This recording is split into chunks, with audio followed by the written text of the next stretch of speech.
Hi friends, నేను మీ పండు రాక్షన్. నేనైతే మేము ఫిషింగ్ వెళ్ళాం ఫ్రెండ్స్. మేమైతే గులివెందులకి వెళ్ళాము. మా బాబాయ్ అయితే స్క్వేర్లోని గులివెందులు అయితే వేస్తున్నారు ఫ్రెండ్స్. చూడండి ఫ్రెండ్స్, మా మాయకి అయితే చేపలు అయింది గులివెందు అనేది. గులివెందులకి అయితే చాలా ఎక్కువగా కాస్తున్నాం. నైట్ 8 నుంచి 2 o'clock దాకా చాలా ఎక్కువ తీసాం. మా మాయ అయితే చూడండి ఎలా ఉన్నాడో. అయితే వీడియో తీరా చూద్దాము అని అన్నాడు. అంతట్లో వీడియో తీసాను. చూడబోతానికి మళ్ళీ చాలా ఎక్కువగా చేపలు తీశారు మా వాళ్ళు. చూడండి, మా ఊరికి చాలా టైట్గా అయితే తాడు బారైపోయింది. అక్కడ చేప చూడండి ఎలా ఉందో, రెడ్ కలర్ చేప. మా బాబాయ్ అయితే ఇప్పుడు డోర్లో వేద్దామని కాళ్ళు అయితే తీస్తున్నారు ఫ్రెండ్స్. మా ఊడైతే చూడండి వాటర్ కౌసేటు ఉండకుండా, తెప్పలో నీసేటు ఉండకుండా బాగా నీట్గా కడిగేస్తాను పండు అని అన్నాడు.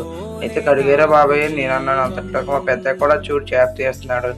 అది చేప చాలా నీట్గా కడిగేస్తున్నాడు. కడిగేసి డోర్లో అయితే వేసేస్తారు. చూడండి ఫ్రెండ్స్, నా దేవా నీలోనే నాకు జీవం. డోర్లోనైతే వేసేస్తారు ఫ్రెండ్స్. చూడండి ఫ్రెండ్స్, డోర్లో అయితే వెళ్ళిపోతారు. సరే బాయ్ ఫ్రెండ్స్, ఉంటా.